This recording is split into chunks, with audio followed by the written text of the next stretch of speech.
Quick unboxing.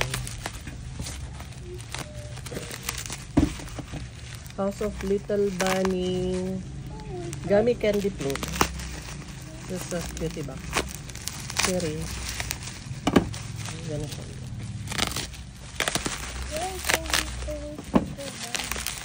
Yeah, that's the brand.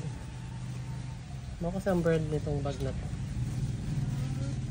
Oh, cute. Cutie. Kaso mukhang hindi kasya dito yung bahay ko. Saan? Lahat ng things mukhang hindi kasya. Pencil case. It's like a pencil case. It's a sling bag. House of Little Bunny. Nakalimutan ko yung name nito. Ay, tago muna natin. Pero gagamitin ko na for today's bedju. Well, bedju video.